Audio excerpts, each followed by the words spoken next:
Hey yo, it's Guido coming after the Tactics Talk. Welcome back, guys. Got my coffee ready to look at a couple replays for doing missions.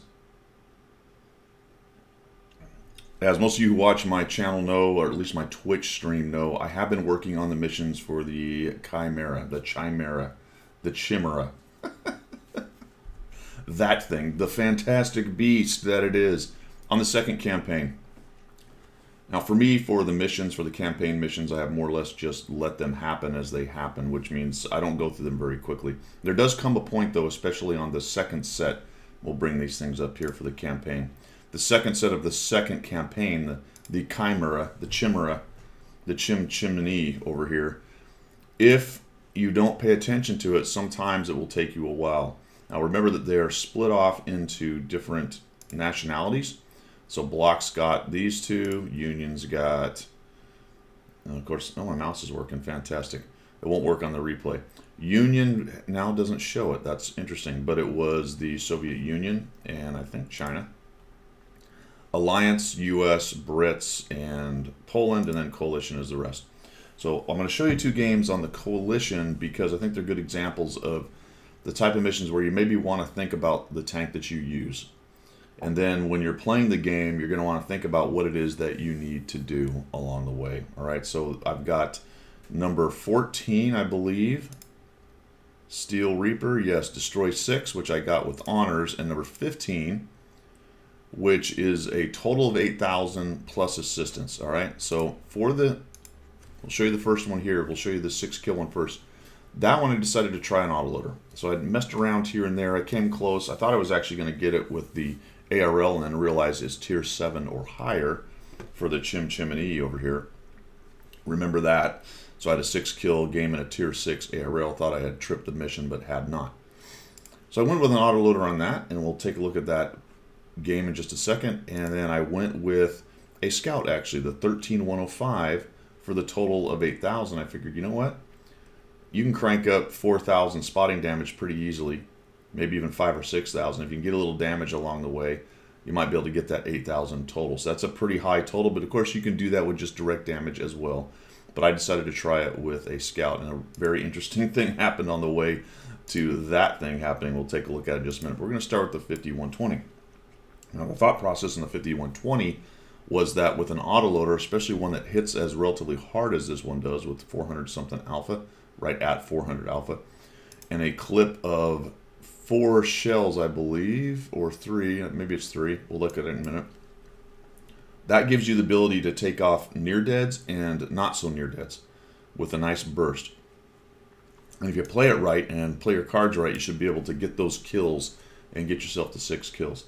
The point being with all of this is that when you get to the campaigns, probably the Stug and the Excalibur and to some extent the T-28 concept are relatively easy just to play the game. Turn on the mission, make sure you're playing the right either class over here or nation over here, and it'll come. But when you get to the T-55A and the Chimney right there, you're really going to want to start thinking about how you want to do these things and try to get the right tanks for it, or at least a tank that has more of a chance. I mean, say you're trying to do an 8,000, 10,000 spotting game, and you're only up to tier 6 or 7 scouts. That's going to limit your ability to do those a little bit. So you're going to want to start grinding, get a higher tier scout, just as one example. High damage TD games, a tier 7 TDs is going to be hard to do some of those end game ones. So you're going to want to get yourself to that tier 9 or tier 10 TD. All right, obviously you have to have the right nationalities for the rest of the second campaign. Let's get into the example that I have for the Chimney, the 6 kills. What was it called? Alliance or Coalition number 14. For Coalition 14 in my AMX 5120, this is a tank I hadn't played for quite a long time. I got Lakeville, which is not a bad deal. We'll get everything set up here correctly for you. And I decided to go into town. I'm taking a look at the setups. I can see that they've got an AMX 5451 and a Conqueror. Those are two things that I do not want to tangle with too directly. I can hurt them, but I can't take them out. And this has 4 shells, by the way. I can hurt them, but I can't really take them out without a bit of luck. So I'm going to need some help whittling them down. If I run straight out and go, ooh, ooh, I'm going to get a kill. Try to clip them. I don't clip them. I have that really long reload. and they're going to sit there and pound me to death before I can get reloaded.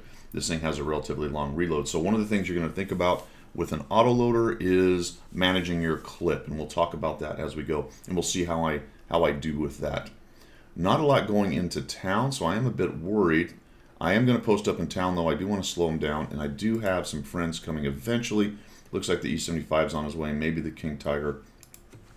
That should be enough, depending on what they send into the valley. I may have to actually fall back, so I'm not going to overexpose into town. I'm going to go up to this kind of standard place where these bushes are, which really gives this side a bit of an advantage on turning this corner, to be quite honest. And I'm just going to wait. Now, one thing you do want to watch out for here is if somebody comes up this way or comes around the corner here, they can spot you. Also, there's a little bit lower spot over here. They can see you through these little cracks.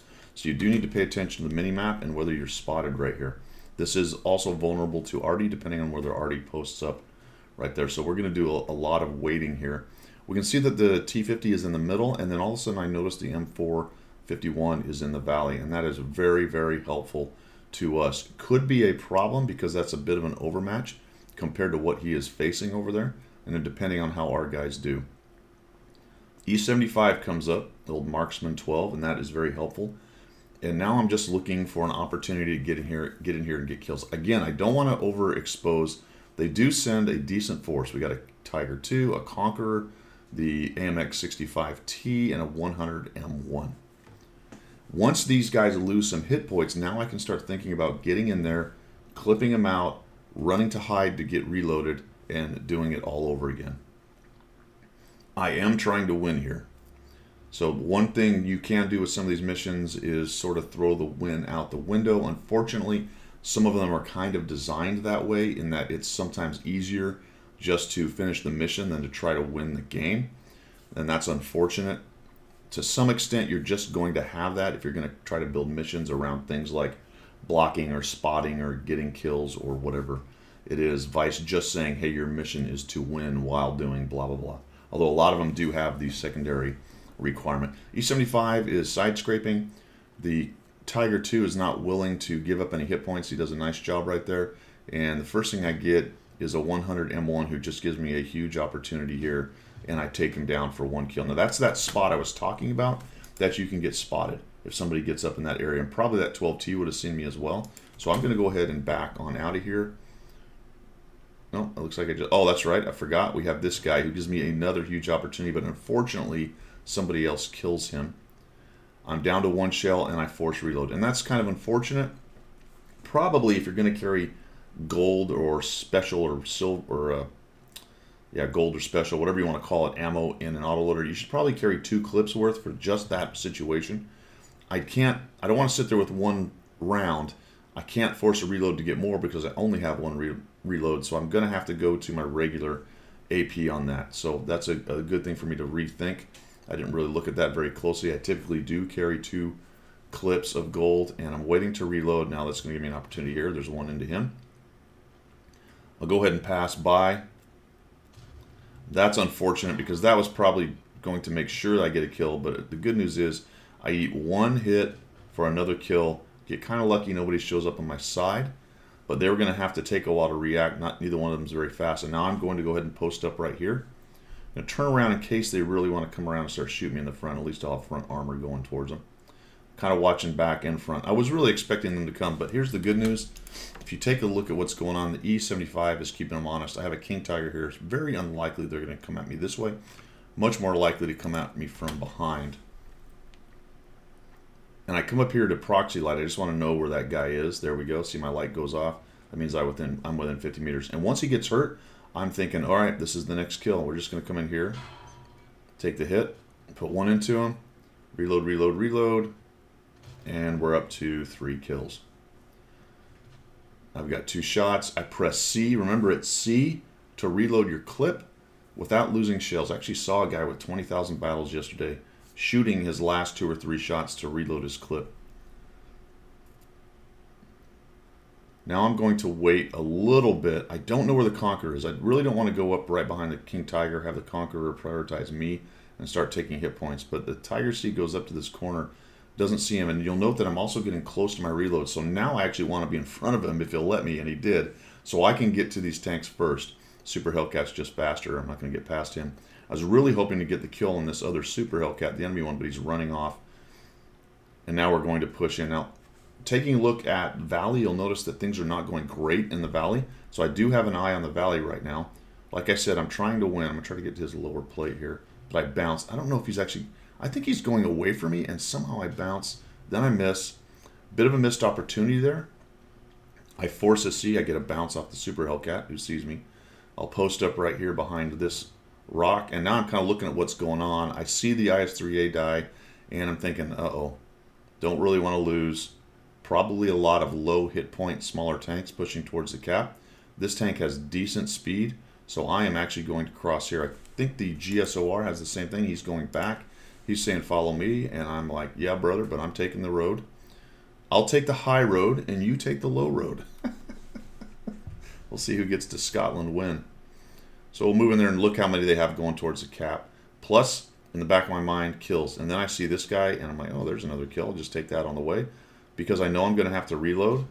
There we go. I'll press C, force the reload, and keep on trucking. And I know in the back of my mind, I'm thinking, I hope those couple seconds I stop there are not the difference between 2 or 3 of them capping out. I'm hoping the GSOR and the LT-432 can keep these guys a bit busy. They've kept the Charioteer off. He's busy shooting people. The RU's driving around taking hits. So these 2 scouts do an absolutely fantastic job of keeping us from getting fast capped right there. So huge shout out to them. LT-432 is staying alive, and that's a good thing. He's probably seeing me moving up, so here comes the big dog with the big gun. And the clip ready to roll. We'll go ahead and go wide around here so I don't hit him. Try to get a kill on this RU, whatever this thing is. I get hit by the Charioteer, I kill the RU, and now I'm up to 5 kills. And now I just need to get that extra kill. One more kill. Taking a look at where these guys are. Oh, there's the Super. And I miss him. That's a bummer. So I don't hit C in this case because I know he's a 2-shot to me. I just want to get there before somebody else does. The 432 goes in. I'm thinking, oh, this timing's bad. He's going to shoot. I'm going to shoot. He's going to reload before my clip is ready to shoot again. And that is going to be a bummer. But he takes that high road. This guy misses. Thank goodness. And there we go. Let's get to the 6th kill. I was really at that point going, oh my gosh, I am going to get to 5 kills. These 2 are going to get those near deads before I can quite get the shot off. So RNG helps me by making... Oh, I didn't realize that was dread shells. I just realized that was dread shells. No wonder he did so well and saved the game over there. That's because he knows what he's doing. Shout out to dread shells. There you go, man. If you have a chance to watch him play, he's very good. All right. Come up over here looking for these guys, and it's all over but the shouting. Trying to figure out if I can get a shot on those guys, but I just keep on trucking. I know the Conqueror's down in here. I'm thinking, oh, I'm going to get a kill of Conqueror. I shoot and no, I bounce. I thought that was actually my kill. I said, yes, 7 kills. And I looked over and went, 6 kills? What happened? Nope, I bounced. He killed. And there you go, 6 kills with an autoloader. Pretty decent job managing the reloads. Only thing I would say for me on this was carry 2 sets of reloads at least for your gold. So at least you have the option to reload another clip if you only get a shot or 2 off and you want to still have some gold. Definitely go with 2 reloads on that, but we get the mission done. And the whole time I was thinking about, all right, how am I going to get these 6 kills? There's a kill I can get. I missed it on the bat chat, couldn't quite get there. There's a kill I can get. Keep pressing here. Here's a kill I can get. Go back. It's a good idea to go back because we need to, but there's probably some near deads there because they've been fighting for a while, so I'll go back and see if I can't get a couple more kills and get this mission done, and I do. So 4,000 damage, 595 assists, 6 kills, ends up being good for Coalition 14 for the Minerva. All right, let's move on to the next one, which is an example of getting number 15 done.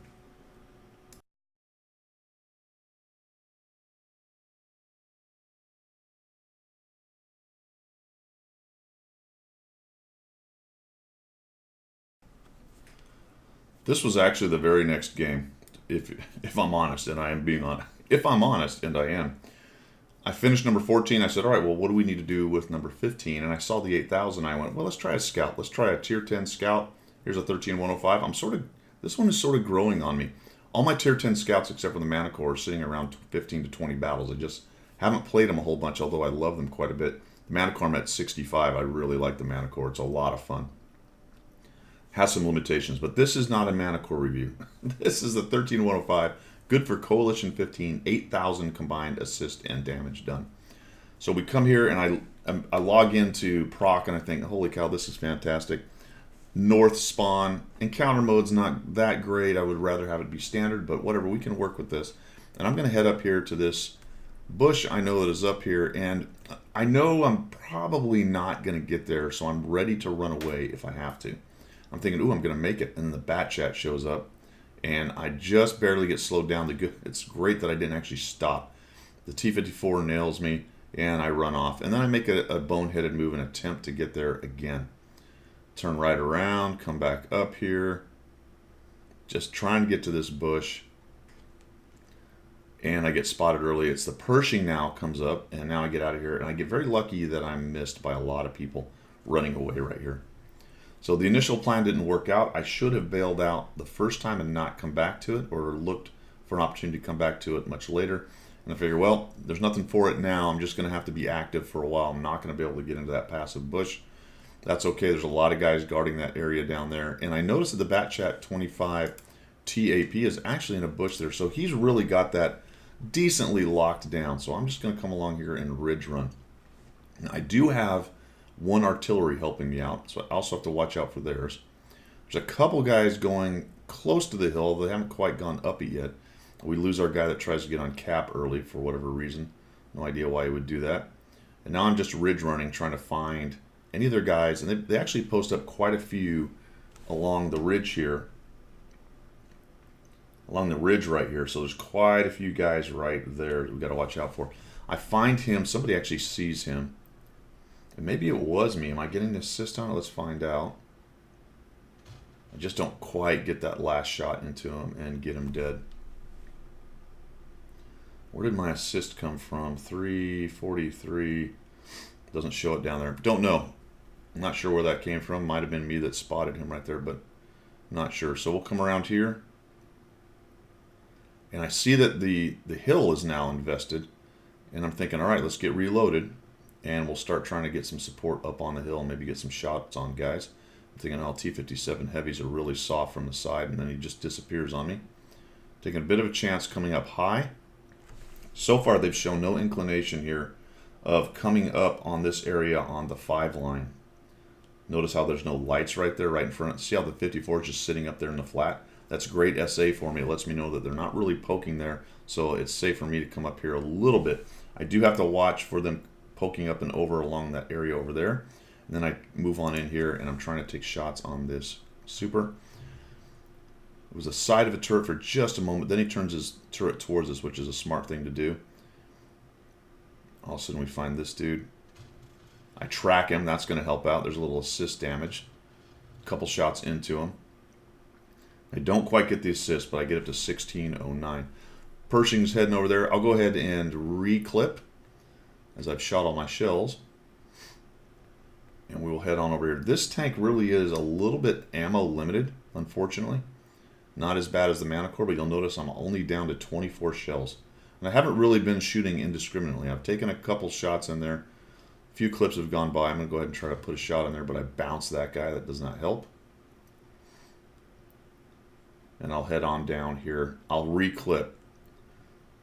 I'll just reclip because I really don't want to keep pressing against the Pershing or those guys. They saw me do that. I was still lit. If I continue to turn around, then I come back towards the ridge, there's going to be 3 or 4 guns aimed right at where I'm about to pop up and over, and I'm potentially going to take a hit. Now, what I notice is that the hill has run away.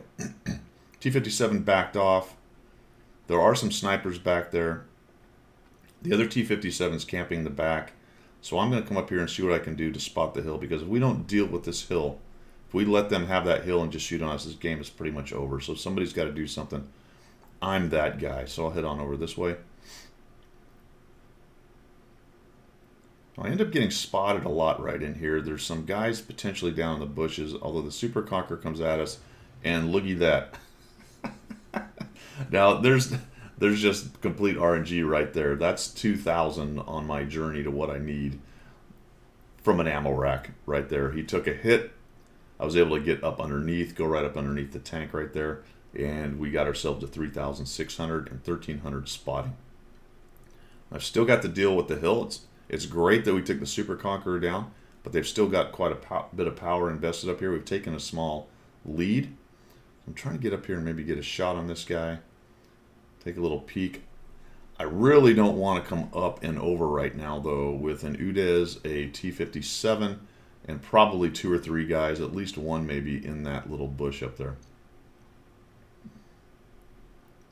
Interesting thing is that the 57 is not spotting me, so I'm not quite close enough to be proxy lit. So I take a chance here and sneak a shot into the side of that guy's turret for 380. I knew I was going to be spotted there, so I'm just going to come back downhill. Fortunately, whoever was down there wasn't ready to start shooting at me. I don't even see a shot come in. And the artillery is busy elsewhere, probably over on the 1-2 line, because you'll notice that there's a fight going on over there now. People are engaging. They've got quite a few guys in the middle. Ooh, I was really worried about that autoloader sitting there. My T-57 is finally lured up a little closer, since we're doing some work up here and keeping these guys honest. Now I'm trying to sneak around here and see, all right, what is going on? Is there anybody down in the bushes down there? So our T-57 heads up. I find this Emil 2, but he wisely backs off every time. Our T-57 drives up and just dies. Standard autoloader thing. So I'll come up here unspotted. We'll just kill the 14-5. I'll back down. A couple shots coming in at us, and I'm able to get away. And I notice now that the T-57 is hurt. I can reload, and he's pretty much clippable. I can't bounce or miss one. Maybe a couple high rolls, but again, the Sturb is up there and somebody else is up there. I think the STG, no, the STG's down the bottom. Whatever the other tank is up there. So if I come up and over to get spotted, I'm going to get gunned down pretty quick, or at least mauled such that I don't have a lot of options. So that's one of those points where giving up hit points is not a great idea. So we find this dude doing that. I can't quite get a light on him, and then I get lit because the Pershing decided to come up and over at me. So I'm going to have to back out, but that gives me a little more spotting damage. We'll back down here.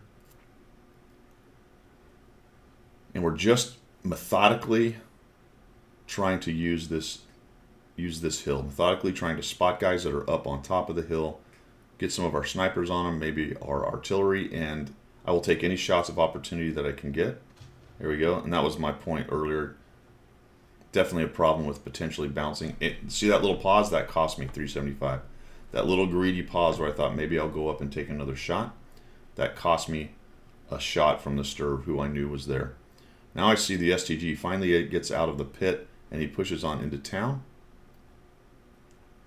And I'm waiting for a reload.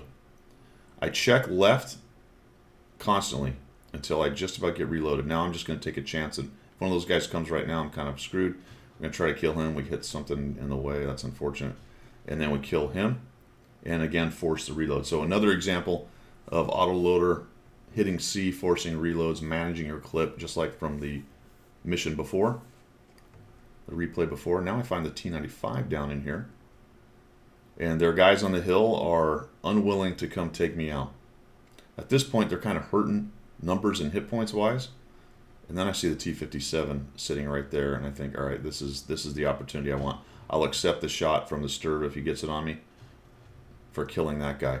And I was very glad that the T-95 was not able to turn around fast. I plink one into him, and we'll just back, put some terrain between me and the T-95.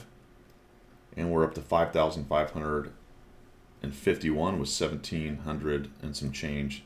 Spotting, I know there's a Sturb up there, so eventually I'm going to deal with him. There's only 3 tanks left. So I'm going to go ahead and come in here and see what I can do with the T-95. The T-95 is busy fighting 2 people. Once he puts his side to me, go for the track. Don't quite get it. It's unfortunate. Twice. Doesn't happen. Now we're just going to wait. I'm looking for the Sturb. I know the Sturb sees me here. I'm probably going to take a hit. Yep. Bit greedy right there. And a miss on the Sturb. Almost a mistake right there. I noticed that I only had 2 of the APCR, so I go ahead and hit 2 and reload into the heat. T-95 ends up dying.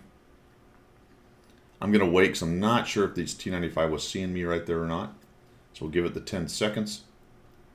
We just got to find the T10 in this stirb. So wait. Now I'm reloaded. Come up. Use the dead tank as cover just in case he sees me somehow. There he is. He shoots and misses. That gives me an opportunity to come up in here and take another shot. They do reload fairly quickly. I get a little extra spotting on top of it. I'm at 7,194. 1,914 assists. And that's good for almost 9,000. I guess over 9,000 actually. Over 9,000. 9,000 combined math in public and some change right there. Good for coalition number 15. 8,000 combined damage and assist in a scout. Interestingly, it didn't quite go the way I would have imagined it. I would have imagined a better spotting game with some damage on top. Clearly, the 2,000 ammo rack really helped me out from the Conqueror. You minus the 2,000, I'm only at 7 at that point. But that's what you've got to do with luck like that. You've got to turn it into your favor. Keep playing your game. Keep playing as best you can.